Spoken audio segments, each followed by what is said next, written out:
Life is all about relationships. Lovers, family, body, or money. How satisfied you are can be completely explained by how you relate to things around you.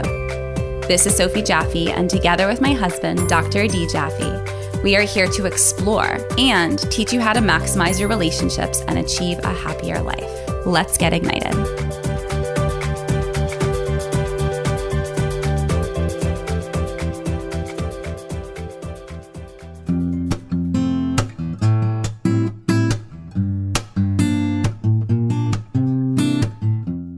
Thanks to Chosen Foods for supporting the Ignited podcast. Chosen Foods is a health food company with a focus on real, nourishing food.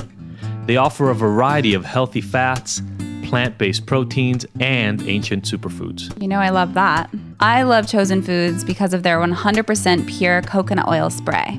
It's so versatile. I can add it to sauteed veggies, to my scrambled eggs, or anything else. They have no harmful propellants or emulsifiers. They're making healthy cooking and eating an absolute breeze, which is exactly what I need with 3 kids and a husband who barely cooks. Okay, breakfast and maybe one other meal a week. Thank you for that. All you got to do to get our special discount is head to chosenfoods.com/IGNTD Ignited and use the promo code Ignited50 during checkout for 50% off your order, people. That is a lot of discount for some amazing, amazing oils. Get some Chosen Foods. Hello, everybody, and welcome to this episode of the Ignited Podcast. I'm Adi Jaffe. And I'm Sophie Jaffe. And we're coming to you live post-Thanksgiving from our family vacation. Yeah. We get to visit our friends on the East Coast every year, and we got to come out to Thanksgiving this year, which was really, really special and fun.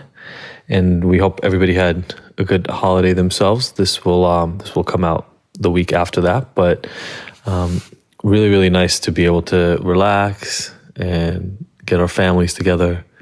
Yeah, I think it's this time of year is just really chaotic, can be really chaotic. And it's just so important to, I feel like Thanksgiving through the new year, pretty much like the next several weeks are just chaos and crazy. And it's just so important to find ways to ground down, keep certain rituals. If you've been listening to our podcast and it's something that inspires you and lifts you up and reminds you what's really important, which is really the kind of feedback that I've been getting from all of you, is just how grounding and centering listening is for you and how it reminds you of your best self. I mean, I just got a text today saying that one of my cousins, actually, I didn't even tell you. Oh, no. But I'm actually pull up the text that she wrote because, so she was saying,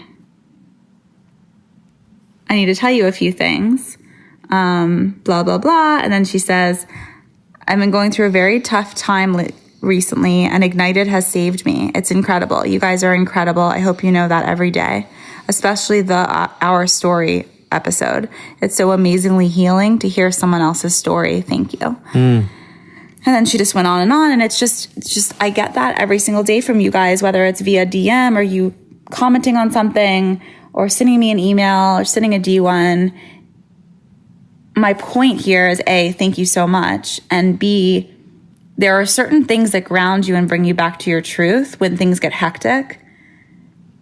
Keep doing those things, especially now more than ever. So if getting your workout in is something that makes you feel grounded, even if you can't do the full hour that you love to do or the full half an hour or the full class, just do something that allows you to tap into the thing, whether it be your breath, meditation, listening to a podcast. These are all rituals that allow you to feel more connected to your best self. Yeah, and I would say it's probably most important the rest of the year to put in place and practice the habits and the rituals you want to have, because it's exactly in these times when things get stressful that we don't take care of ourselves and we don't treat ourselves best. And if we have those habits in place, then at least we kind of like, we push ourselves towards self-care more than we would have otherwise. I know that's true for me, where there's at least some practices that I now have in place. Like I brought my 5-minute journal here, and I only did it 2 or 3 days out of the entire time that we've been here. but I could feel the difference on the days that I did it and just started my day using the rituals that I'm used to from home. Exactly. Yeah, it's easy to get caught up in the madness and lose a little bit of yourself during this crazy time. Or a lot. This is a tough time for a lot of people. Yeah. Between family, seeing family, not seeing family, confrontations, gifts, presents, not getting things that you want, FOMO, like all the things of like what we think other people are experiencing around these times. Like I get really depressed around Christmas time because every year I feel a little disappointed. Like every year it's not exactly the feeling that I had as a child, and I'm trying to recreate it for my kids, but it's hard. I married a Jewish man who doesn't even know what it's like to have a Christmas tree in his house from childhood. And I grew up in a house where we celebrated both Judaism a little bit with my dad and my grandpa when he was still alive.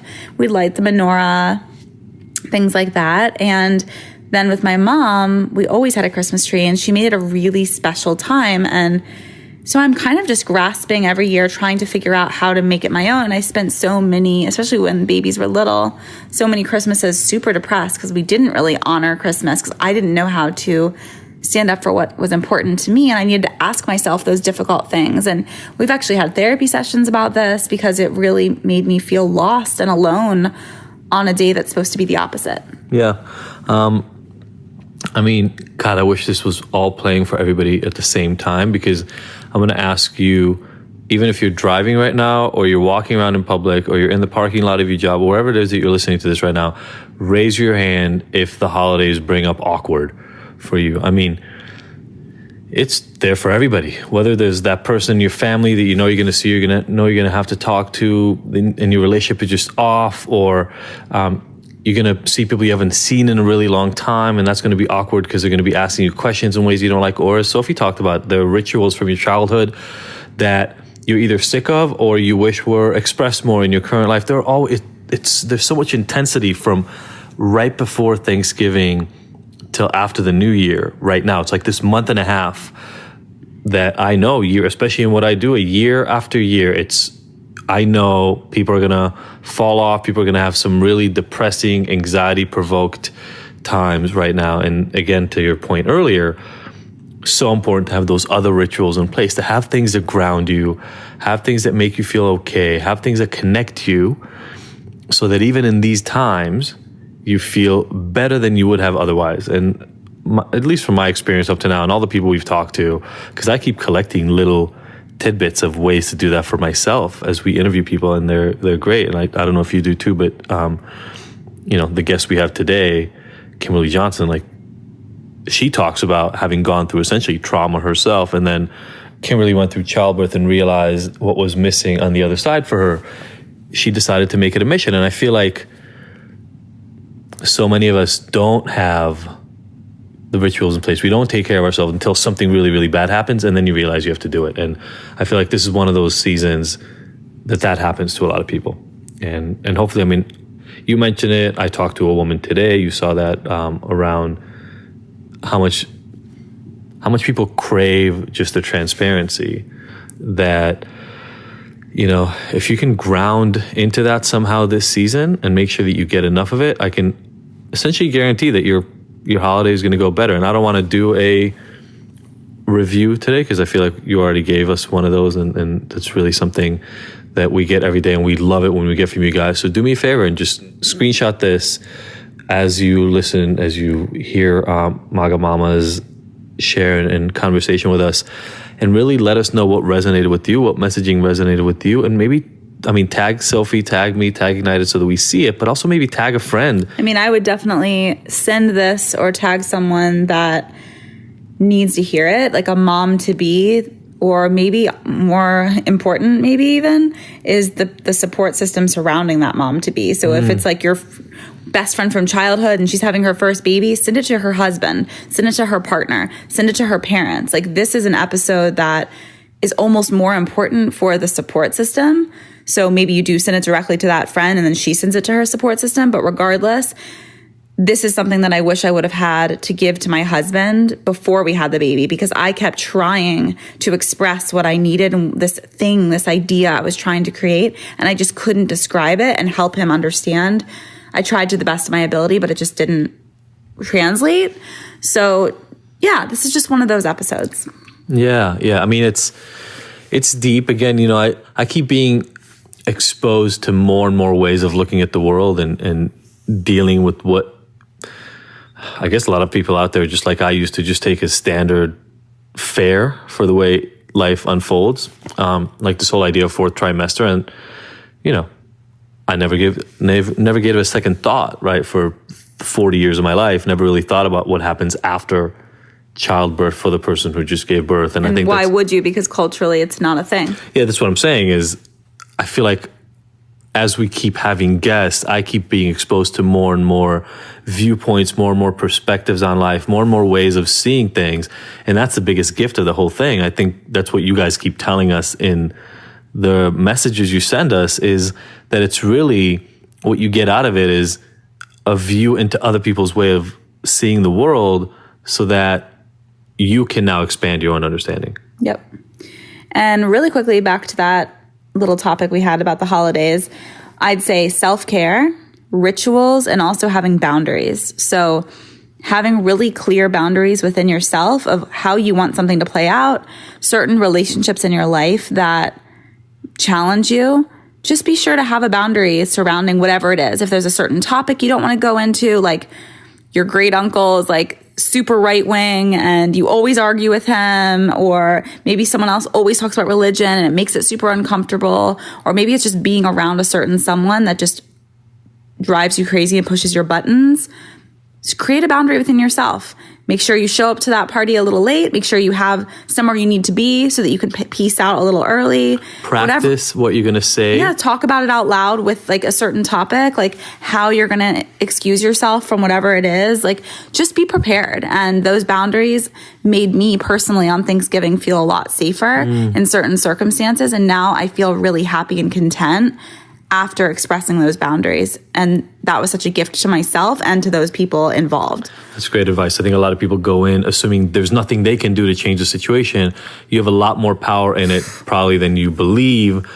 I like the idea of thinking about it ahead, planning, practicing. I've been prepping myself for weeks because of this specific Thanksgiving with a couple people from my family and from my past that were there. And it turned out so wonderfully. I feel so good about myself. I feel so good about all of it. The entire experience was just so healing for me. And I created that experience with my openness and also with my boundaries. And I think that's our relationship tip for today, right? Is when you feel that anxiety, when you know that you're heading into a situation that has been anxiety provoking, take some time to explore what is it inside you that you're not expressing, and try to figure out ways to express some of it. You don't have to do it perfectly. You don't have to know every single thing you're going to say in the situation that has normally been troubling. But Sophie, as you just mentioned, think your way through it, create your boundaries, really get clear with understanding what it is you need. Yep. And I think this speaks to all relationships, but especially during this holiday season. If you have events like this coming up that you know have been anxiety triggering for you, do that work ahead of time, plan, and really shift your perspective into what can I bring into this situation? How can I make it better? And you gave some options already in terms of cutting time short. Just getting the most out of what you want from the holiday, what you want from the exchange with that person. If you want it to be short and sweet, create that. You have control over how long you spend at that thing with that person. Just create it. It doesn't have to be full of drama. It's just like, oh, by the way, like mentioning it in front of them. Like, I just have to leave early because I'm getting to that other party that I told you I was going to go to. Sorry, I came late. Like, just create it. It doesn't have to be full of drama. This year for me, certain relationships in my life, I just didn't let myself go there. I just kept it clean, had strong boundaries, and just completely connected to what I needed from the equation, which was just a healing experience. And it was great. Yeah. Love it. With that in mind, have a great Rest of the holiday season, we'll check in with you progressively as it gets closer as well. But if there are any specific topics you want us to hit on, please do let us know.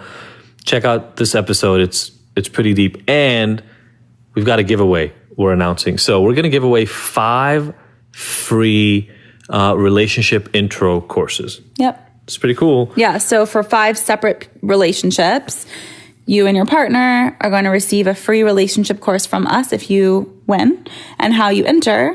Yeah. So we'll have all the details in the show notes, but essentially we're going to put a post on all of our platforms. And so you'll be able to see that. You got to like it, tag the person that you're in a relationship with. And then we're going to have you share something in the story. So by doing those, we will pick out 5 winners of all of you who participate, and we will announce it in one of the upcoming podcast episodes. So thank you so much for tuning in. Check out Kimberly Johnson on the other side of this. Love you all. See you next week. Mwah.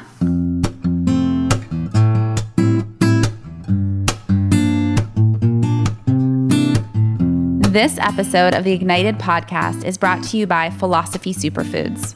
The Philosophy offers cleanses and other nutritional products that are unlike any of the other supplements and detoxification programs on the market. Why? Because they actually nourish the body with whole, live, nutrient-rich foods instead of depriving you and leaving you hungry. Have you ever tried a cleanse only to find out that you can't make it through a whole day because you're starving? Ever try a superfood shake that made you nauseous because it was so disgusting you'd rather not eat? The Philosophy fix all that with a simple set of offerings that load up your body with nutrients while actually tasting good. Makes sense, right? Each of the Philosophy superfood and protein blends is vegan, raw, gluten-free, and has absolutely no filler ingredients. With over 15,000 satisfied customers, including some of the world's biggest celebrities like George Clooney, Gerard Butler, Lea Michele, and over 10 years of experience, this is the best stuff you can get. To buy some or find out more info, go to our website, thephilosophy.com. All right, everybody, welcome back to the conversation part of today's podcast. And Sophie's going to geek out in today's episode because I don't even know if I told you that I reached out to Kimberly. Yes. No, you did. I did? But, Okay. There's just so much going on in our lives. It wasn't. What do you mean? We're just casual. Sophie bought this book called The Fourth Trimester, and it became a pretty big part of your planning around the pregnancy and what was going to happen after the pregnancy, right? The point of the book. In a way that was just not true with our first 2 children, where the concern was mostly on the pregnancy itself and not much on postpartum anything.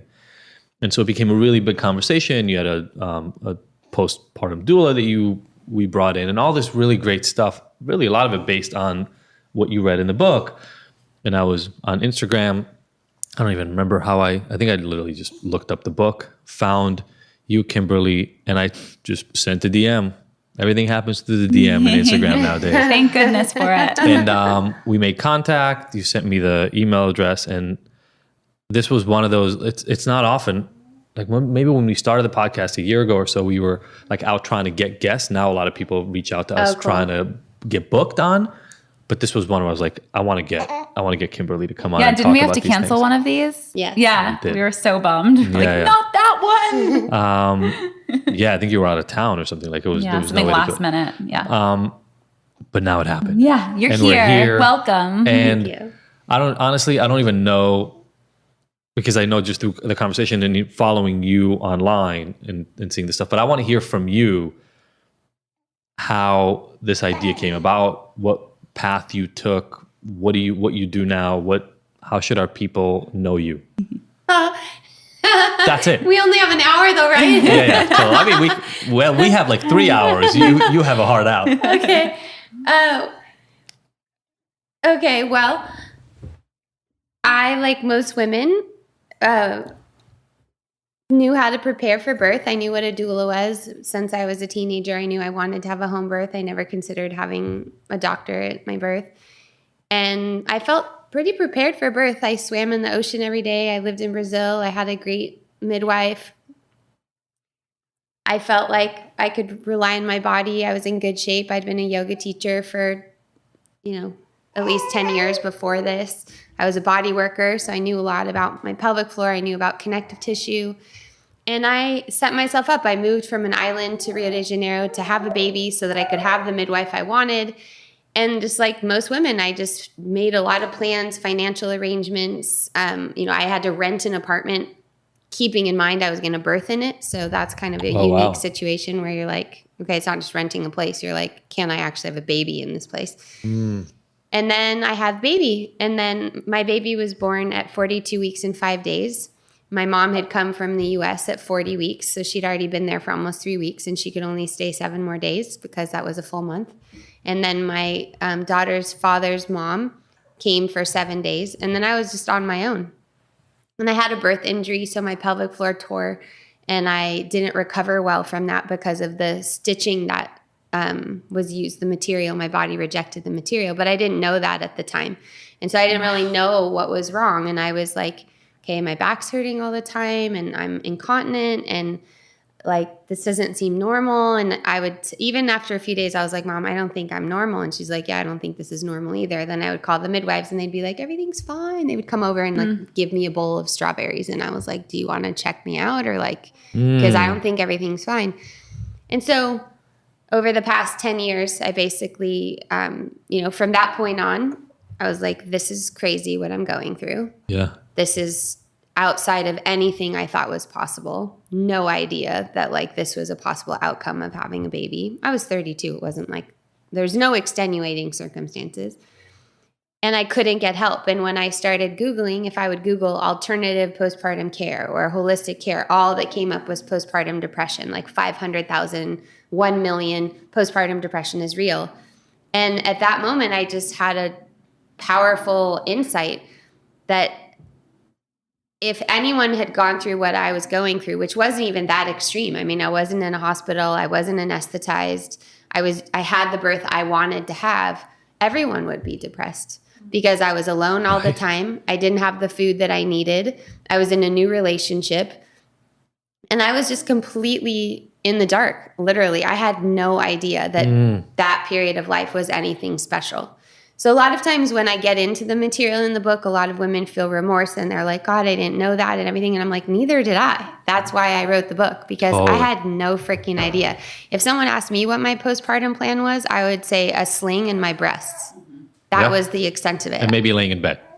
No, I was just like, I didn't even think about it. I didn't know that there was recovery. I didn't know anything. Amazing. So, and it's amazing coming from someone who had a real interest in birth and embodiment. Like I wasn't just also a person who was an attorney who worked 14 hours a day and then all of a sudden had to have a baby. I was feel someone like you should have known. Yeah. If anyone was going to know why, I lived in Boulder for 6 years before I moved to Brazil. I'm like, if anyone would know how to deal with this, it would be me. And I don't know. So this is a big problem. Wow. So I took that as a call to action. I got a exam from a doctor. I was told I needed full pelvic floor surgical reconstruction. Wow. And I was like, there's absolutely no way I'm doing that. And I spent the next period of time, it took me 6.5 years to heal myself and find the modalities that I needed so that I could fully recover. And then I began offering those. And then along the way, I found a couple of books, but I just recognized like this is not a personal problem I'm having. This is a cultural and archetypal problem. And we need to fill this gap in women's health. And so sort of against my will, I wrote a book because the number of times I hear a story like that about when somebody wrote a book and it just came out of them because of what they struggled with is incredible. And it's interesting. So I come from a family of OBGYNs. Oh. My dad was an OBGYN, high risk, and my sister became an OBGYN. And it was really interesting in the conversation between them. I was supposed to become a physician, but I became the other doctor, which is a joke in my family always. But the conversations were really interesting around the fact that, 40, 50 years ago, when my dad was in the beginning of his training, all OBGYNs were men, all of them. There were no women. I think women didn't even enter the field until about like 25, 30 years ago. Yeah. Well, it's all very contentious because the foundation of OBGYN and obstetrics itself, it was to replace midwives. Yeah. And what we know around the world is that women get better care when midwives handle birth, bar none. So it's really New York City, the hospital with the lowest cesarean rate, midwifery care. Yeah. I remember hearing a statistic, maybe I read this in your book, but I think I heard it, that for every 5 minutes you get with your OB, you get 60 minutes with a midwife. Like that's what's happening. Is Like they're the just, average level of care. Mm-hmm. Yeah, The literally, average visit, yeah. literally the visit is 5 minutes versus 60. Yeah. Because the 60-minute midwife visit is, how are you doing? Right. Not It's just not let's measure weigh the you, baby. Yeah. Measure you, ask you. Yeah. Yeah. And that's, there's so much at play that determines that it's not really about blaming doctors because it's the system that requires that. And absolutely. Same with postpartum care. I mean, you might know the American College of Gynecology, they just came out with new guidelines for postpartum care like 3 months ago. It's a 12-page document telling gynecologists and obstetricians that they need to give better postpartum care. And they use the term the fourth trimester. They use the term postpartum plan. Wow. But the recommendations, when I talk with people about it, because I'm always troubleshooting, like, how is this going to happen? How are we going to make this change happen?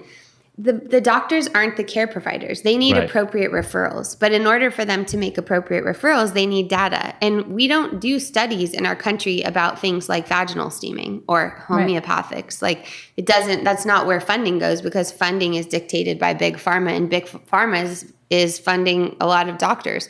So it's so political. And what I'm about is really, people say, well, yeah, but it's all about, like, your approach, it's about privilege and it's about this and that. And it's like, well, kind of, except for many times low-income people live multi-generationally. So a lot of times, and a lot of the practices come from Asia, come from Mexico, come from Brazil, where there's a stronger indigenous heritage.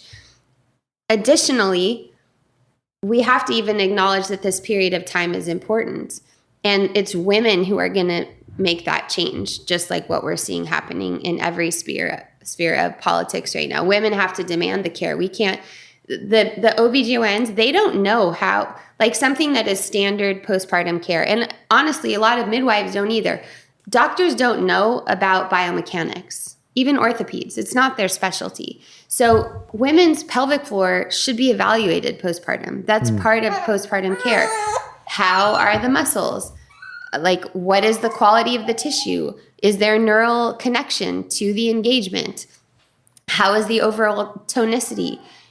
Those are things doctors can't evaluate. They can't. No, they don't know how. Okay. They don't know. They barely know how to evaluate it. organ position. So if women are going, and everything gets put in the mental health category because we have a history of doing that with women's health, pathologize women's health. And so, we have a hysteria, and then depression is like, by and large, way, the rates are way higher with women.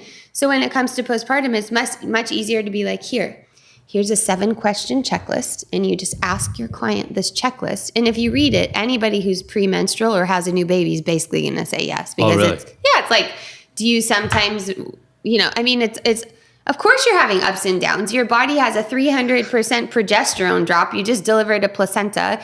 You're completely rearranged. You're processing, no matter, even if your birth was the best birth ever, which doesn't happen that often, but it happens. It's still material to digest and assimilate. And we don't honor rites of passage. So we think, you just get back to it. You see women at Target 3 days postpartum, 7 days postpartum, and people are like, good job, and I'm like, no, get back in bed. Yep. Like, not good job. Like, this is a problem. It's a really big problem. It's funny that it took me reading your book. So I'm on my third baby. Kai is 8, Leo is 6. I was 26 when I had Kai, 28 when I had Leo. I was a baby. And I was completely ignorant. Like, I will take full responsibility for that.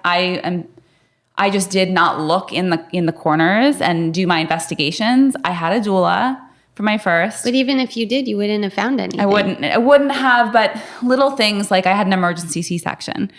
In my brain, just as you said that you didn't know that, like, this period even existed, it wasn't even a possibility in my brain for that to be a possibility in my reality. Like, well, no, I'll just say no. But what if he is in danger? What do you do then? And that was never brought up to me. Like, in, I don't know, would you say 6 months we met with the doula? Over a period of 6 months, maybe more? Yeah, and towards the end a lot. And there was a lot of preparation for Kai. a lot of preparation for Kai, a lot of preparation in a lot of beautiful ways, but certain things that were never even touched on. I mean, this postpartum, I'd have to look through my paperwork. I don't think we really talked about what happens after the baby is there. No, not at all. What about, like we talked about breastfeeding? It was all preparing for the delivery. Well, this is the thing. We have a bunch of information about the trimesters. How to have a baby. But then when the baby's out, and then what? In the most crude metaphor, people say it's like the candy's out of the wrapper. Forget about the wrapper. And no one is actually attending to the woman, and that's the point. That's how it feels. That's how it feels. And social media, I think, is making it worse because you see women and they do their like profile shots 1 month, 2 month, 3 month, and then the baby's out, and then it's the baby with the numbers. Where's the mom? The mom's nowhere to be seen because it's not a glamorous time. I mean, I don't even know about, like, I think social media, there's a lot of ways that it impacts birth and birth outcomes, but that's a different topic. But the fact is that there was really no books except for the first 40, which is a beautiful book. That's a cookbook. You know, it's much more than a cookbook, but it's organized around recipes. There wasn't anything out there that was still in print that was available for, like, mom, here's what you're going to go through. And here's why it's a big deal. And here's, you know, I mean, I have women who come to me who their mothers are dead. And when they have a baby, it activates all of that grief. And then they're diagnosed with depression. There's so much. There's so much. It's such a potent time. And like, I'm still rearranged. Like, my brain, this is my third child. I did my very best to get through this trimester in a different way than I did with the boys. Not just rush through it, hurry up, start weighing myself right away. None of that happened. I handled this in the best of my ability with grace. I use your book as reference. I read Sitting Moon, really trying to integrate these practices that I don't know, because I'm not that close with my mom. My mom didn't fly in and come be with me. Not like, no offense at all, but just like that didn't even cross my mind. Like, have my mom fly in. Like, I wouldn't want her, but I would want that. I want someone to nurture me. I needed someone to hold me. And I booked a postpartum doula 2 times a week. Halfway through, I was like, that was a huge mistake. It should have been 5 days a week. You know, and all along, and as a woman, I felt badly speaking up. Like, now in retrospect, it breaks my heart that I felt badly asking my doula, whose job it was to come, hey, I will pay you more to come 3 more days a week. I never asked because I felt bad. What? Right. It's her job. Well, it's also because there's so much wrapped up in it that we've stigma labeled all these things as luxuries. Exactly. You know, I'll say, oh, like, how much body work have you had postpartum? And someone will be like, oh, I got 1 massage, you know? And I'm like, okay, well, just so you know, in Korea, women get massage every day for 40 days. Exactly. So your 1 massage, I see how you feel you're treating yourself, but this is actually, it's medicine. Like, your body needs it to be able to process it. And I feel so privileged to have this, but at the same time, like you're saying, like in any other culture, this is just what's normal. Your family, the aunts, the sisters, the mom, they all come in from both sides of the family and nurture that mama, that new mama. And you know, for me, like, she would come. I mean, if you think about it, in a 6-week period, 7-week period, she came and she was out of town for one of those weeks. So for 6 weeks, twice a week, I mattered, not the baby. She'd look at the baby and be like, "How's she doing?" But it was about me. What can I get you? What can I do for you? Have you eaten? Usually the answer was no. Have you, you know, do you want to do a massage today? Yes. Like, I was begging for it. And I'd cry a lot of the times during the massage because it was I needed it so badly. And I kept saying, you know, I think the number one thing I want people to walk away with if they're listening to this and they're pregnant or going to be pregnant is this is the greatest gift you can give yourself, is preparing for this period. Get your book and prepare. I prepared and I still didn't get what I needed. It wasn't enough. This is the thing. So there's like a million things that I want to say. But one of them is that it's great for new moms to have the book, but our mothers and our mothers-in-law need it and our partners need it because you're not just giving yourself the gift. You're giving your marriage the gift. You're giving your other children the gift of an intact mom that's going to come through that period and not be more of you comes through faster. And that's not the goal, is to recover faster, but it's in a whole way.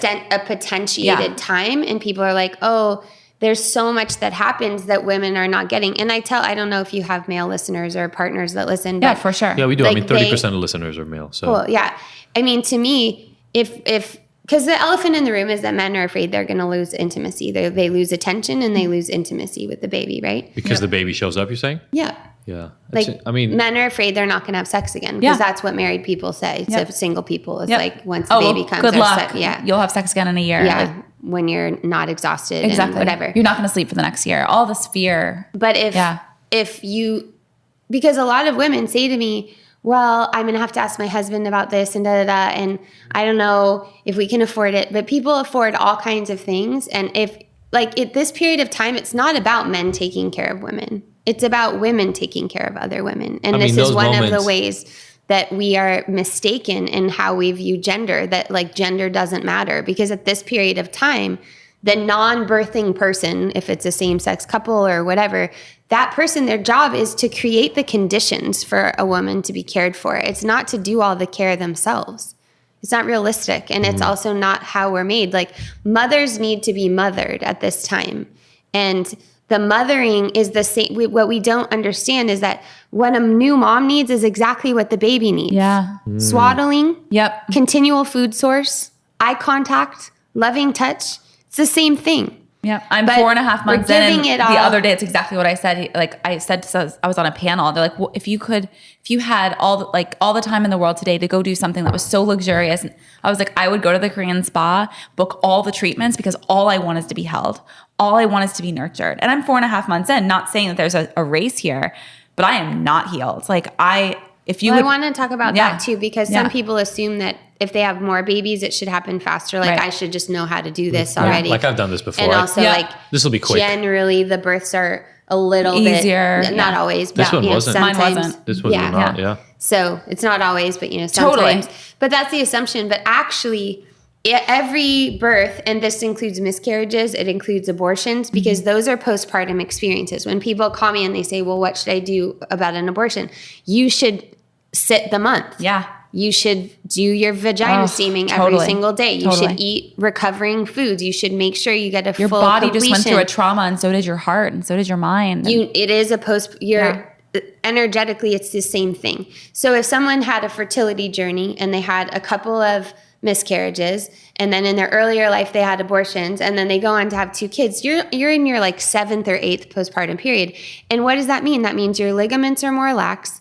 It means that your energy reserve, your jing in Chinese medicine, is going to be like way depleted. And so but the amazing thing is that the period of time is so potent and so powerful, and the veil is so thin that if you do it right, you can restore all of the earlier ones. Yeah. Yep. So people think, oh, like, it's just over. Like, no, I'm screwed. at any time, like, I'm developing a program right now that's called 40 Days Anytime, that someone can, invest in this program, and every day there's something to do. Because a lot of people are like, I didn't do this, and I feel like it's missing, because it's a cycle, and we need to complete cycles. The definition of trauma is an incomplete cycle, and we need to give ourselves the opportunity to complete it.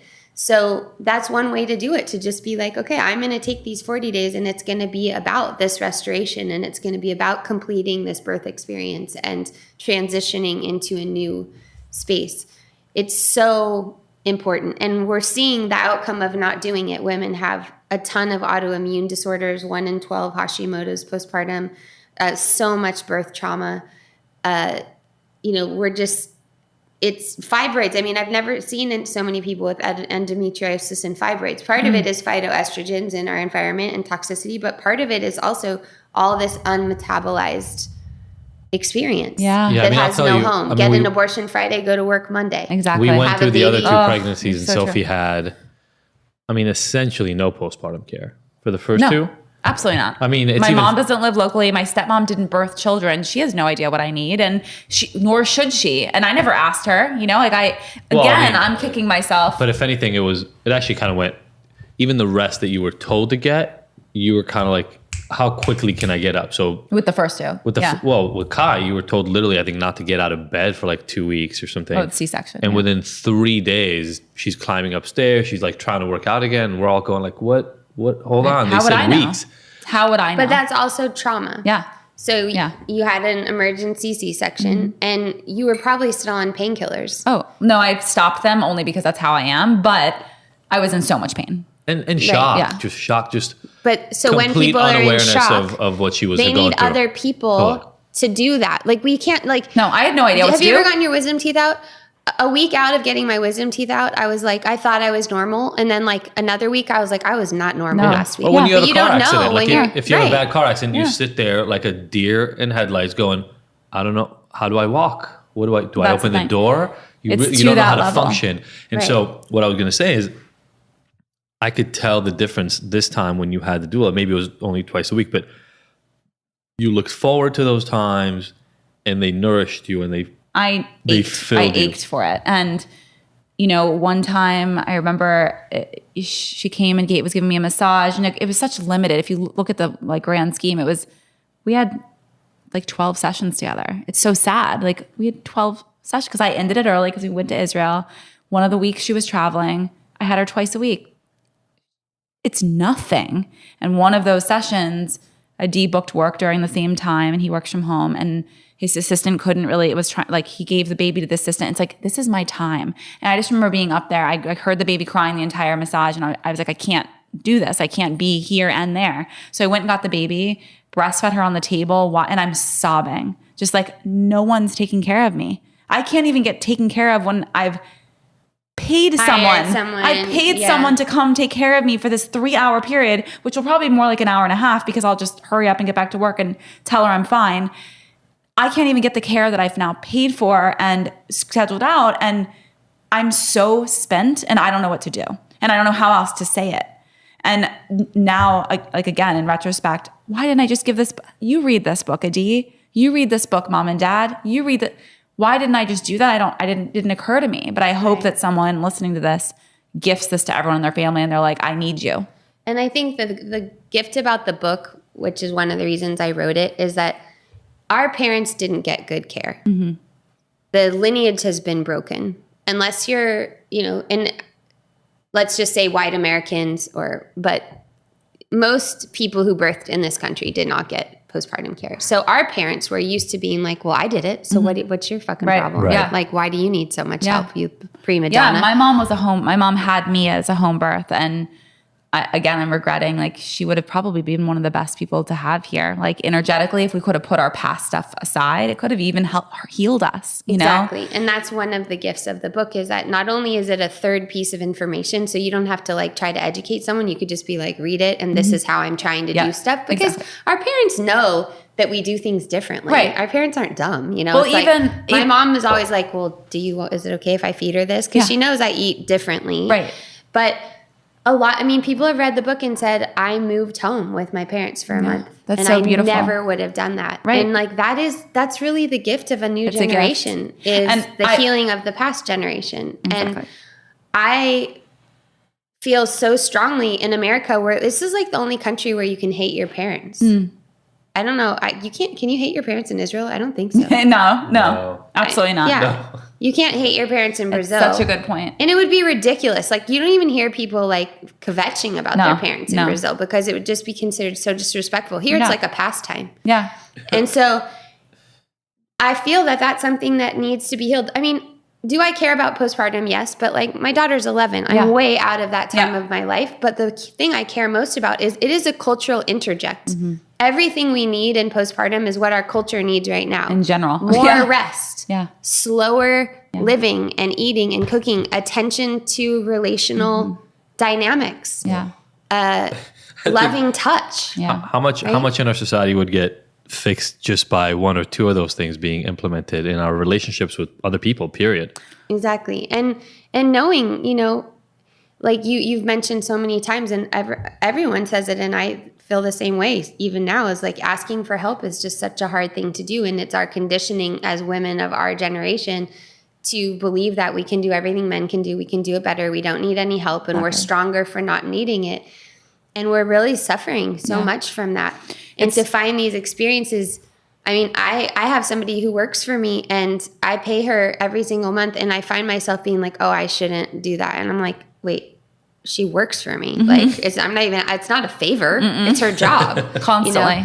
And so that allowance of ourselves to be in the receiving position it's so useful. It's funny because if you look at the way that I tried to set it up, I didn't have the communication skills. I didn't know how to translate this. So I kept being like, I even wrote articles on my blog to hold me accountable. I'm going to take that 40 days for me, whatever that looks like. Care, love, slowing down. Like I laid it out. This is my intention for the world to see so that I was held accountable, right? Like I needed to be held accountable because I knew I would violate that. And that no one else was going to hold me to it. So I wrote all these things, like putting it out there, like this is my intention. I told Adi, like 40 days. I need this. But I didn't exactly know how to, once I was in it, then be like you said, you've been through a trauma, so you don't know how to act and behave. You just do stuff. Can I say though, I mean, yeah. And again, sitting here having this conversation already changes a lot of the ways that I, even now having been through this and researched you and all that kind of stuff in preparation for this, it already changes my perception of what was going on postpartum because, coming from the background that I came from, it kind of just sounded like I'm gonna try to take it easy for the first 40 days with me going, damn, 40 days, huh? Like literally that's the thing that came up in my head. Like you're going to take that much time. Yeah. And I'll recognize and own all the shit that goes along with that in terms of expectations from men about what women are supposed to do and women's roles and the, what it means to have a child, like all this stuff that goes along with that. It really didn't compute. It didn't resonate. Like I was trying so hard. I'm going to take 40 days thing. Again, I can say this because this is our podcast and we get to say whatever the fuck we want on it. But it was like what I probably would have thought 15, 20 years ago when somebody would say, well, I'm raw. I only eat raw. So you thought it was like a fad? It was like... It's just like some like far away notion. That's weird. Like you just don't eat any cooked food. Like that's 20 years ago when I never heard about it before. I didn't know Sophie. That's a little bit. I only juice. Like whatever. Like one of those kinds of things. That's kind of what it sounded like to me in the moment. It's foreign. Yeah, and if to me it was like so my third child. It clicked in. It was like I need this. I have 3 children now. I'm not a baby anymore. Like I'm not going to bounce back as quickly. And even if I were going to bounce back as quickly, emotionally, I am at my capacity. Like I saw through the pregnancy, like I had to let go of relationships that were just taking too much energy because I was growing a human. I didn't have, even before she was here, the energy to deal with what was going on in my life. That was a precursor to like, shit's going to get real when she comes. And I knew it and I kept trying to say it. Like, I need this. I told my assistant, she had no idea. She doesn't have babies. Like it was all foreign. Seeing me in all these different states, she's just like, holy shit. Like seeing me sick for 5 months. And there were complications too. There was just so much. And I didn't have I didn't know where to go and I didn't know how to, with all the tools in the world, with all like an Ayurvedic postpartum doula, with beautiful foods. Like I am so privileged and honored to like have like a superfood cabinet. Most women don't have that on a normal day, And even with all this knowledge and reading this, like I still struggled and was not taken care of in the way that I needed to be taken care of. So an epidemic, for sure. Look, I take 2 to 7 days to recover from the flu. And that hits me for like 2 days, right? It's like my body beats that shit in 2 days. And then it takes me like 5 days to just gain my strength back and get back to myself. And this is a 9-month process of growing another living human inside of you, then letting it out of you. And being completely depleted and still relying on you, right? So you're sitting in this new life that you just gave to the world is now still relying on you for nourishment, and you're still so dependent on you for months and months and months, which means that you don't have the resources. And I see it more now in this pregnancy than others. It's like you don't even have the resources to come back because the demand on you is still constant, and so. It makes absolute sense once you open your eyes to it, but it's like the standard for so long was just, oh, the baby's out. Good. We're good now. Like it's over. My doctor, my OB didn't come to the birth and she delivered both babies. No, just Leo. Because we had Medi-Cal when. No, I think she delivered both. But anyway, Well, actually, you delivered them. But I she was delivered there. them. I delivered them. She wasn't there. So with Noah, I had seen her up, and so she birthed. She for sure was there to assist me with Leo. And then with Noah, I saw her the whole 9 months. Never saw anyone else in the office. We never had a conversation about anyone being there but her. And then for the birth, and as I was leaving my last appointment around 37 weeks, because I delivered early for the boys, I'm like, she's going to come early. Leaving my last appointment, I was like, you're in town the next 2 weeks, right? And she's like, yeah, absolutely. I was like, okay, great. Just want to make sure you'll be here. Yep, I'll be here. So excited. And then I sent an email when I was bleeding the night before. Hey, just FYI, this is happening. Didn't get anything back. Went into the hospital, spent the night there, had a gnarly ear infection. And then 11 p.m. the next night, I gave birth, and no sign of my OB. The person who walked me through 9 months of care and delivered Leo. Still, and I'm wrapped up in having like 3 children, a baby, so I didn't follow up. Plus, I was really angry, enraged. And I was like, how could she not be there? Like, how could she not even speak up? I'm waiting for her to come to me to be like, how are you? I heard these things happened. Sorry, I wasn't there. So at my 8-week follow-up, because I didn't go to the 6-week because we were traveling, I went in. Did you go to Israel when you had a 6-week-old? Batshit. She was fine. Yeah. I almost fainted a couple times. But that's the point. It's like, it's all not about the baby. Like, it's all about, everyone's like, people tell me that all the time. Like, someone was like, yeah, I'm going to go tour Europe. Oh yeah, I have a really mellow baby. I'm like, I'm not thinking about your baby. I'm thinking about you. Nobody was thinking of me. Nobody. I wasn't thinking of me. Including Sophie. Nobody was thinking about I was Sophie. like, it's the best time to travel. She'll be so chill. It was a disaster. I almost died. Like I have never in my life have I been in a place where I almost died. Like I questioned myself. I was like, this is it. Like I almost passed out several times. I was barely able to breastfeed. I was so weak. My face was white. Like I was bleeding still. What made you want to go? I wanted to, his sister lives there and he isn't going to be able to come to us the next year and a half. So if not, we'd have to wait till a year and a half to go. And it was like the thing we do every summer. Like there were all these standards. Again, it's like there were all these expectations, all these things. Because I actually said I would take the older 2 kids. He's like, I'll just take the older kids. I'm like, I need you. You can't leave me and the baby here. That's a fucking nightmare. Like you're gonna leave me and my baby like sitting in the court. Like to me, it was like I'm being abandoned, right? So I'll just go where I'll be taken care of. He didn't take care of me the entire time in Israel, and to no fault of his. He didn't know how to give me what I needed. A little fault of me. Yeah, but for it's a lack of awareness, you know? And anyway, so I went to my 8-week appointment and I walked in, I just lost it. I started bawling and I was like, where were you? And she's like, for the birth? Sophie, I mean, we're a practice. Like there's 12 of us here. There's no, and I was like, never once did you tell me that there's a possibility of you not being at the birth. Never once. A stranger delivered my child. And she was like, I don't know how that possibly happened. Like, and basically it slipped through. Like we never had that conversation. And she apologized profusely, but I was just so angry and so hurt. I felt so violated and so abandoned just from that first moment. I said, and you never sent in 8 weeks of follow-up. And that's again where that lack is. You're my doctor. So say someone else. Well, that's the thing is women go out all the way to the pediatrician tons of times. That's why I really want there to be the women's care in the pediatric office so that just all happens together. Exactly. And the point is that this isn't, I mean, we have practices that women have been doing for centuries for each other. I mean, and they're beautiful practices and lots which you wrote about in your book. Yeah. So we have the knowledge now, and some of it is simple and some of it is not. Most of it is simple.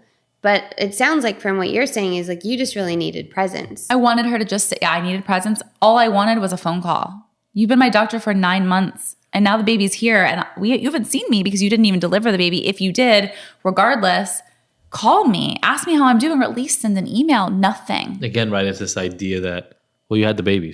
And the baby, I heard the baby was healthy. So you're good. Yeah, and the baby's healthy. So I've gotten my notes. job's done, basically. Yeah. And then you come in and I just confirm that you're not like hemorrhaging and there's no like open infection site. And as long as that's good, then by the way, good luck figuring it out. Because they'll be like, you have the green light for sex and exercise. And most women are like, what? Come again? Like how am I going to get there? We had a podcast episode about that, like a month ago, a couple weeks ago. when Sophie and I just had an episode about sex, and she was talking, what was it, like 3 months after Noah's born, something like that. And she was saying how it's just now like coming back into becoming incorporated to maybe being part of our world. And our goal is to just be as transparent as possible so that other people just know what it's actually like inside, and then they can figure out how that. And she would get all these messages and emails from people saying, thank you so much for saying that, because I've been sitting here 6 weeks in, 5 weeks in, 3 weeks in, 2 months in. No, 6 months later, 7 months later, I still don't want to have sex with my husband. What is wrong with me? Thank you for saying that. But like, what is wrong with me, right? The whole thing was always like, why am I fucked up? Why am I fucked up? Yeah.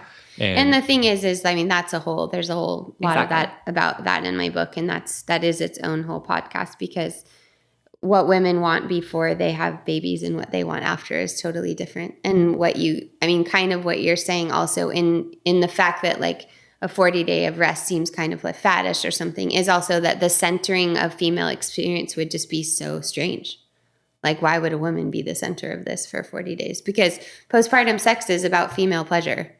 Like, penetration is not really what women are up to for the first good while. I mean, like trauma. It makes 100% sense once you totally shift your perspective. But even if you don't think about trauma, if you just think about maturation of our own evolution, I mean, men aren't going to have rock hard dicks for their entire lives either. So what are you going to do? How are you going to be with each other if you're not just relying on a rock hard dick and like a sky high drive all the time?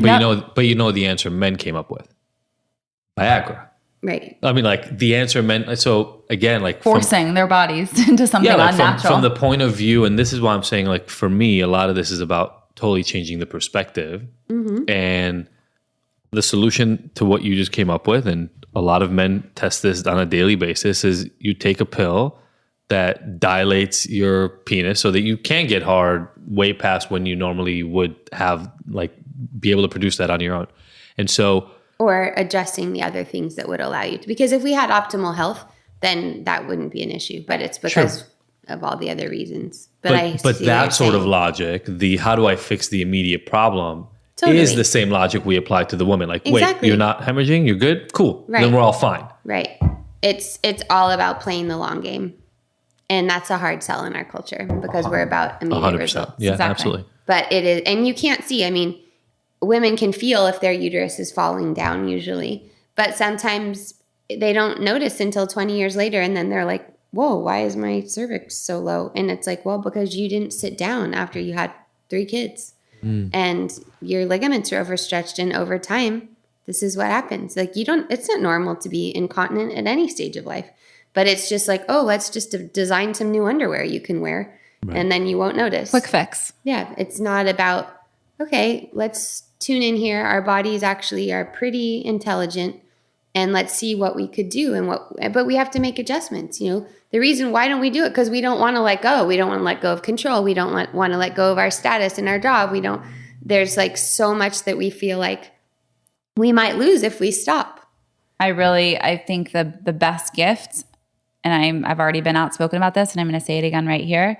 The best gift that you can give a woman who's about to have their baby is postpartum care. Buy them a set, have all the friends, the family, chip in and get a postpartum doula. That is where the magic Somebody's going to figure it out soon to have like a postpartum registry. I hope so. It's probably already happening. I hope so. Because a baby shower, mother blessing or whatever, it's like, forget about the onesies. I didn't want anything. Got enough onesies. I had to force myself. I have nothing. And I was like, I have to force myself to put a couple cutesy things on there. What I want is care. I want someone to come take care of me. But again, if you're not thinking about it ahead of time. I'm just giving yoni stools right and left. I mean, I've got cedar stools and it's like they're coming out my ears. It's like because I'm like, and you have a daughter. So your daughter needs to see that you're doing this so that it's normal for her. Yeah. So that over time, it's just something that everybody has in their house. Yeah. Like in Eritrea. Do you have one in your car? Oh, yeah. Can I buy one from you after this? Yeah. Somebody sent it to me. Except, well, maybe. I told somebody who's postpartum, because it's best to do it from day 4 to day 9. So I told someone I would give it to them. But I don't know. We'll see. I'm taking it. Talk offline. I'll buy it for double. No, I honestly. You're going to outbid her. Buy it for triple. Colin, we're having an unofficial eBay, so if anyone has a higher bid, That's fine. I will outbid you. We'll take Because calls. here's why I will outbid anyone is because the reality of me actually getting back to the Korean spa to make this happen. but you don't want to steam at the Korean spa. Okay.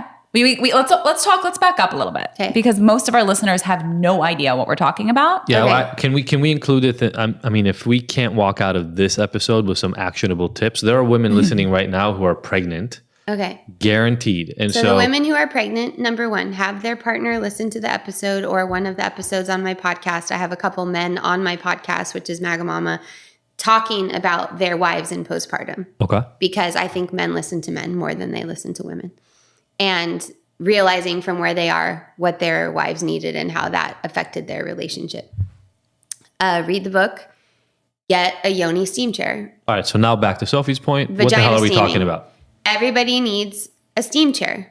In Eritrea, men build their wives a little hut outside and everyone steams on the last day of their period. It's not because they think periods are disgusting. It's not like, I don't know. I imagine it's really kind of what mitzvah is, but that's just been extrapolated into something that's even more formal and ritualized. But it's basically like making sure your uterus fully cleansed each month so you don't have residue in it.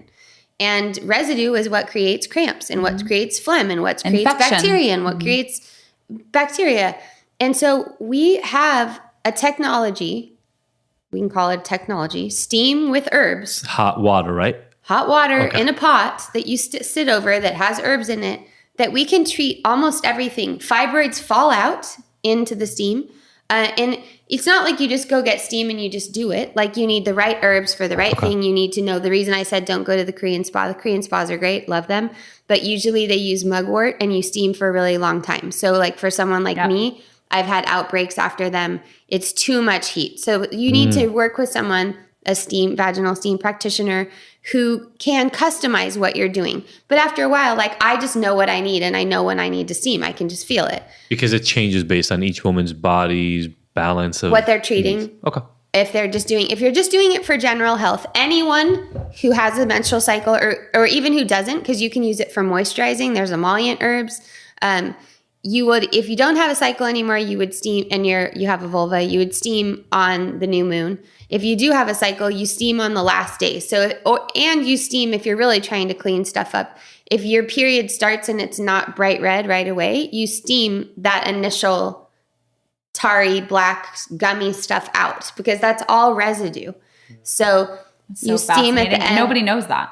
No, because people don't even have a concept that there's like a good period. Because PMS, that word doesn't even exist in Chinese medicine. There's no word for it. That's a U.S. Western creation, PMS, as like a Because thing, of the residue? menstrual disorders.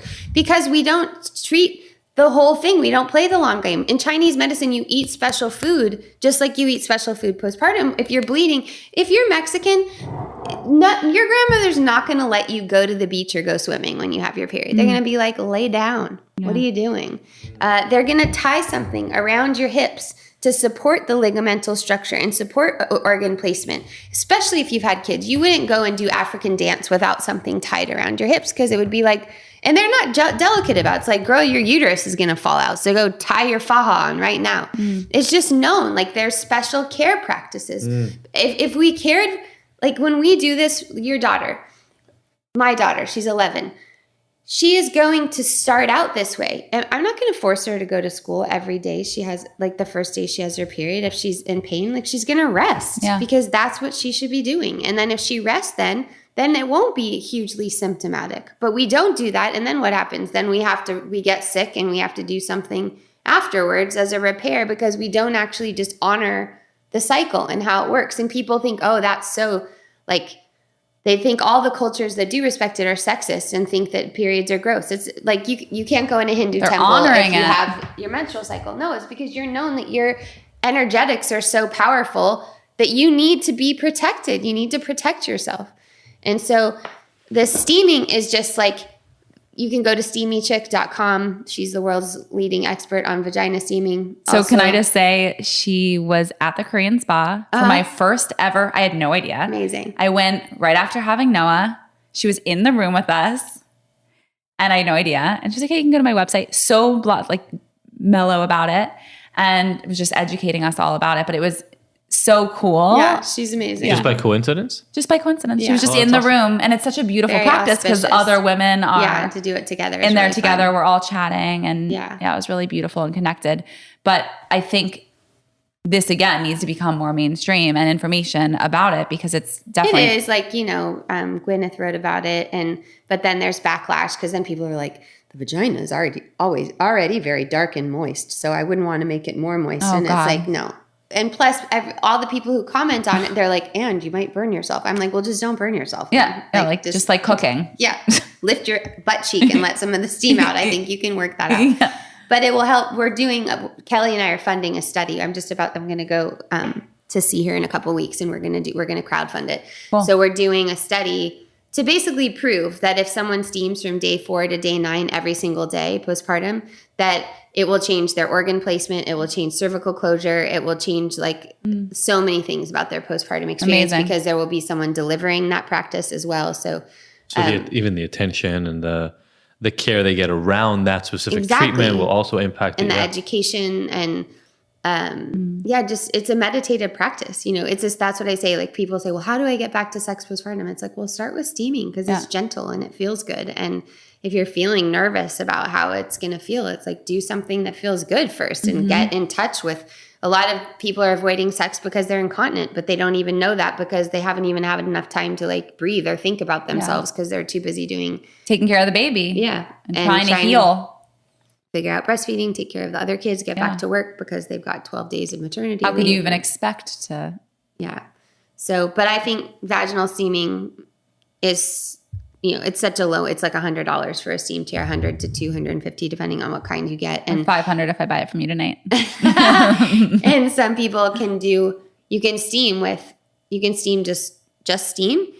Anyone can steam with mint and rosemary. Yeah. And so if you don't go and buy the herbs, which are really inexpensive and they last a long time, then you can have that practice for yourself. That's a way, some people's cycles are really long. Some people's are really short. And there's ways to steam to regulate that. And that is indicative of our fertility and it's indicative of our health. And so, and it prepares us. If someone's listening and they're like, well, I don't have kids or whatever, it doesn't matter because this is really what our longevity is made of. So people do all these anti-aging things. It's like, well, you might not have to do that if you actually eat the right foods postpartum. And it doesn't, you might have a pantry of superfoods, but there's something that's different about having someone preparing it and preparing it in your home and preparing it for you and doing it with love. And that's why it is such a perspective shift. If you talk to someone from Hong Kong, they don't even believe this conversation because the first thing a woman does in Hong Kong when she's pregnant is book her confinement nurse. And that nurse is a retired woman trained by the government that comes and lives with you 6 days a week and structures your whole day. So makes the right teas and foods and then takes the baby so that you can do your steam and then wraps you and takes care of you. So the exact same thing that happens in the US. Totally. Literally Exactly the same. A mirror. Here we're like, the first time parents are always like, I think we just want it to be kind of like us. We just want it to be private. I'm like, oh no, a weekend. Let's have that conversation again when both of you are like, well, they don't know because no one knows how. 3 no days. one knows what to ask. 3 days in, just the I two of think you with a also new baby. it's just such a shift. Like, no, I want to have a private home because I don't want people coming over needing things from me. Right. I don't want to have to host you. People should come over to your home. They should take the baby on a walk, let you take a nap, ask you what you need, bring you food, prepare you food. I had one friend come over and do that. One friend, the person who gifted me this book. right, because we're just relearning it. But also we have to be willing to give that too. And I noticed that with myself. I'm like, okay, so I'm talking about this, but am I doing that? Am I taking 3 hours out of my week to go to the home of someone that I know that's postpartum? And do that right now for someone listening. Find someone in your community. You don't have to be close friends, and book some time where you're going to go over and take care of that mama. They're not going to take care of you. Yeah, exactly. And I think, the book has a sign in the appendix and different ways to word it so that people are educated when they do come over in a nice way to don't just sit on the couch basically and like be served. Like if you're here, lend a hand with this or with that. Yeah, exactly. But I think, our daughters, it's going to be different for them because now we know, and it really does require, it's a couple of generations that has lost this thread. So. Absolutely. No, I think even like my parents were thrown off by the meal train. They didn't understand it. Like they just didn't understand. Like, what are you doing? Like, this is so that we don't have to prepare. I'm not preparing and thinking about what to buy. And like, I don't want to go to a grocery store. Like, I lost it like 3 days in because Adi was like, well, can you just run them to summer camp right now? I'm like, are you fucking crazy? Like, what have I been saying? Like, you don't get this at all. Like, oh, well, you said you were going to do that other thing. Like, totally different. Like, and it's different languages. It's different languaging. It's a lack of awareness and understanding, and a lack of communication because I didn't know how to communicate. It starts with the mom, but then you have to be able to ask for what you need is always what we come back to as women, right? But especially in this period. Well, hopefully, obviously, I'm sure the book has affected a lot of people. We're going to have links to everything that you do. And I'm really glad we got to A, share tips, B, I guess maybe based on what you were saying before, have a guy at least involved in this conversation so that whatever guys are listening right now can at least tune in to, we don't know what we don't fucking know, and if I think as men, a lot of times we are programmed to figure out how to fix something. And maybe this is how to fix it, right? Maybe how to fix it is to get the fucking fix. Spend the $5,000. Hell yeah. Get the 5-day-a-week postpartum doula and get like eternal love from your partner. Yeah. And I am really curious about ways to make this more accessible because I do get the privileged conversation for other people who cannot afford that. No, but that's systemic. No. That's going to be a systemic thing. It's just not true though, because these are the same people who are spending thousands. Their community is spending thousands on the plastic this and the stroller, the 2 strollers and the car seat and the. No, I'm talking literally about the people who can't spend thousands about anything. Yeah. I'm just saying for those people, I wish, like you're talking about Hong Kong, and one of the things that's beautiful about that story is it's built into the system. Totally. No, there's a lot of people in this conversation, and we're trying to crack the code. Basically, is like how fucking healthcare coverage for this shit. That's it. Like, well, if somebody and could also start that people are trained. We're talking about like cutting edge stuff, and people aren't even trained to do it. But it's like, what is the best and most effective level of intervention that will affect the most people the fastest? And I think steaming is one of those things. And Kelly's practitioners are mostly women of color. Why? Because they get the worst healthcare. So they're willing to try something different. And it's, and it is accessible because you don't need your own steam chair. You can have one for your community. Like people come over to my house and steam in my kitchen. And mine cost $95. I got it from Canada. It's Cedar Brazen Bloom on Instagram. She's great. So that is an affordable thing to do. And it's really though, I've met women who, let's say they're a single parent and they ride a bus home from the hospital. And it's like, there are just ways that we don't have to do that. And no one has to do that. No. So we all have to be in it together and aware of it. And if we're going to get into like the equity conversation, we got to start with like Black maternal health rates. Like the maternal death rate for women of color is like 4 times as high as for white women. And a lot of that has to do with birth practices, but a lot of it has to do with the early care, that since there's no check-ins, that just goes a lot longer without being identified. So yeah, it's a big thing. But also another great point of intervention is just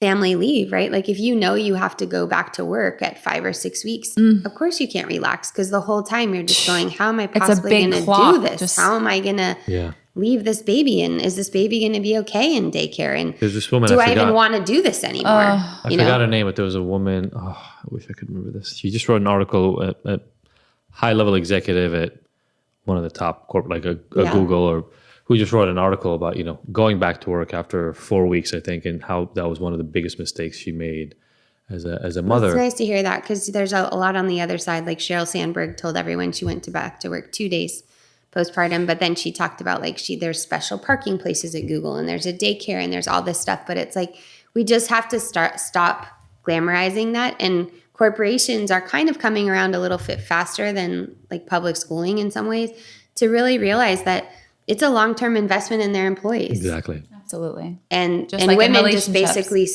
if the conditions are like that, a lot of women will just go part-time or they'll just stop because they're like, I just physically can't. Or Can't they'll do go it. back and a year in, they're just like, I'm sick. So I actually can't. Do you know the statistics on divorce rate after like first year of? Well, there's a 67% marital satisfaction decline after the first child. And a lot of divorces and separations are linked back to that period of time. Yeah, I don't. You read a statistic. Yeah. I read something and I couldn't remember what That's it was, really but common. it was something crazy. We'll And try, like we'll try to find after that first year, yeah.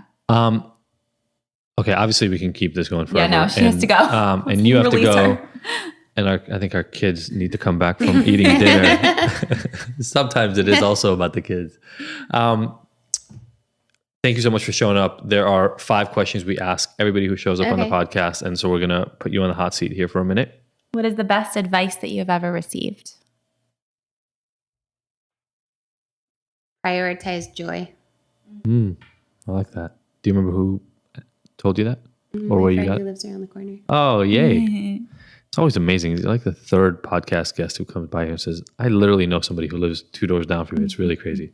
What has been your proudest moment to date? I have to say, I was pretty proud when I got that first copy of a book in my hands. I mean, that was a lot harder than birthing a child. That was a 4-year. I would birth like 5 more kids. Like it was so hard. Yeah. So I was pretty proud when I had it because it's the book that I wish that I would have had. And so to have it and then know that other people can have it now is like was very satisfying. And it's so beautiful. Like it's hard to figure out how it's going to be in form. And I thought was pretty proud. That's About awesome. that. Yeah, I feel like that about all the work that we're doing is like what I wish that I had when we were going through our own sex addiction stuff. And there were no resources. Everything was once a cheater, always a cheater. Leave him. Like, wait, what? What about the core issues there? And all the things that I wanted. Like I wanted support. I wanted care. I wanted to be held. I wanted someone to just have a little bit of optimism. Like your relationship is in the depths of hell right now, but there is a way out. And some people do survive this and thrive afterwards. But that wasn't there. So now I feel like we're offering that in so many different ways. And it's just transformative. Yeah, and sometimes even conversations like this, just admitting you don't know everything and get fucking educated and learn how to make it different next time. It's like, that's important. I feel like sometimes people stick to their guns too much and, well, this is the way I was raised. Like one of those kind of, okay, well, good for you. That doesn't mean there's no room for change. What has been your hardest moment? Ever? Yeah. Yeah. But you can think of right There's now. lots, It's not like so- you don't have to dig through every moment of life. But like when you think about it right now, right? Totally digging out of the birth canal. Are these usually easy for people to answer? No. It really depends. Just I mean, depends. it depends, right? Like I don't want to, How shitty their life was. or just how clear. They're like, it just came right to mind. Like your father died. If your father died 2 years ago, then it's pretty easy to think about it. But Yeah. it depends. Oh man, I don't know if I can land on something. All right. Skip it. And we've Okay. we've literally had, I think, one guest just go, I don't really feel like I have that many hard moments. Yeah. That Great. was literally the answer.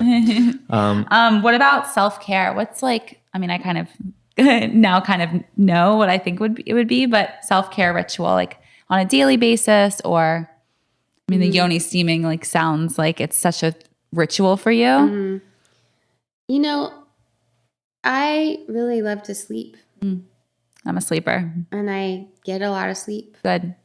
I'm with you. 10 hours, Yeah. Oh, nice. 9 Awesome. hours. Yeah. That's self-care. And I love it. And spending time with friends. Like friends are kind of like food to me. Like hanging out with my good friends, laughing. Yeah. That's awesome. Holla. I feel that big time. So this podcast is called Ignited. And the last question we ask everybody here is, what gets you ignited? What is the thing that just drives you ignites your passion and gets you going? Well, you've probably noticed that my hair is flaming red. So I am pretty much the fire element all the time. All right. There's not a lot that I do in my life that doesn't completely turn me on. Like I just don't really do it if I'm not into it. Yeah. But the conversation that I'm most passionate about right now, that's the subject of my next book, and that's just bringing me alive in all different kinds of ways because it's active in my world in every direction, is just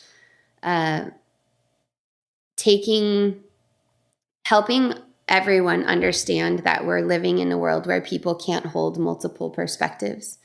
And our inability to hold multiple perspectives is polarizing people. So like, oh, you believe this, so then you're not on my side, and I believe this, and oh, you're a Trump supporter, therefore I can't talk to you. You're this, and so therefore, and it's like almost becoming cartoonish. Yeah. And men and women, we need each other, and we need to learn how to talk to each other, and we need to learn how to love each other, and we need to learn how to make love to each other in a way that's mutually respectful and life affirming. And I believe that comes down to really understanding how our nervous systems work and taking away morality when it comes to the predator and the prey dynamic. So right now we have a dynamic where the predator is usually associated with a man. And because we think of predators as dangerous, we say like, okay, the predator is the man, and so men are bad, and the prey are women, and so women are good. And so we're in just this like spiraling debate that men are inherently wrong and bad, and women are inherently right and good. And I'm really wanting to inspire and live into a new place where like moral indignation is kind of off the table, and systemic and organic behavior is on the table. And so I call it activating your inner jaguar. But when I talk with men, they're like, well, maybe you need to make an activate your inner rabbit course. And I'm like, well, you can do that one. But I mean, it's funny because even the perspective that you just talked about is the perspective from the women's vantage point, right? Because I think in the fourth trimester, you mean? No. In the like, all that is masculine is bad and all that is feminine is good. I think it's becoming clearer, or at least from my vantage point again, right? It's becoming clear how half of the population has been living in that world for at least a few centuries, where that's just kind of been their reality. The opposite, you mean, has been the reality, that men are good and women are bad? Or that men are like right and rational and women are this other. Emotional and unpredictable. And along with the science and medical and all these other things we talked about, that's kind of the world I grew up in. And that was just the truth. That was what was handed to you on like a deck of invisible cards that they told you, here's how you run your life. And it was this notion, right? Anything that is rational and Western and medical and precise and data driven, good. All the other stuff, figure out how to control it and kind of get it into this other way, this rational way of looking at the world. And I think we're kind of seeing a lot of the fallout of that, right? Is all the damage from believing wholeheartedly that is true. We've pendulated to the other side, I guess. So now we're in this huge extreme pendulation where sexual harassment, sexual assault, childhood sexual abuse are all in the same category. And it's possible to be on a playground with my daughter, and she's 11, and have another kid get accused of sexual harassment who's 9 or 10. Like a 10-year-old can't really sexually harass. Like that's childhood, that's child behavior that we need as adults, we need to be educating. So, in this most simplest form, like what I'm about is sex education and like revolutionizing how that happens and having that happen in an embodied way. But in a more nuanced way, it's really about our nervous systems and understanding how our nervous systems work, because it's really our nervous systems that are communicating more than our words. And as women, we think if we just explained it more and we just said it one more time, that it would be understood, when actually it's because our words, our facial expressions, and our body language is not in coherent coordination. And so we're transmitting something that we don't even realize we're transmitting. That makes complete sense. When's this book coming out? Well, the proposal is getting written right now. All right. And but I take hundreds of people through the course 4 times a year. So It's called Activate Your Inner Jaguar. The next one will be in February. And I'm writing about that all the time on my Instagram account, because it's the next layer of my work. Like, where are the societal intersections postpartum? because we have a real interject about what's necessary. But those same things are necessary for a robust, intimate life. Like we need time. You can't have good sex on a regular basis in 20 minutes. Like you need an extended period of time so how much do we value and prioritize that? Yeah. Well, we will have a link to the course and all the other amazing work that you've done. And we're probably going to have you back on because I'm not done with you. Okay. Yay. Thank you so much Thank you. for coming by. I'm so glad we did this in person. So much better. And for those of you who are in your car right now and you've been sitting outside of work, not willing to go in because you need for this to end, you are released. Thank And you for also, listening. my book is on audio. So people often ask that because apparently men would rather listen to audios than I get read that from books. women too. A lot of women for my book ask, they're like, do you have an audio version? Okay. People love it. So I read it. Did you read yours? I read mine. Yeah. So it's on Audible. Awesome. Thank you FYI. so much. Thank you all for tuning in. See you next week. Bye. Bye. Thank you, everybody, for listening to the Ignited Podcast. We were so happy to have you along for this ride. Please go and subscribe to this. Leave us a review. We love hearing from you. And if you want more, don't forget to go to ignited.com, where all the podcast episodes are available with show notes and so many of the little details and links from each one of these interviews. And you can look at all the future events that we have going on, all the things that make Ignited so special, even beyond this recording. Again, thank you so much for joining us. We will see you next week.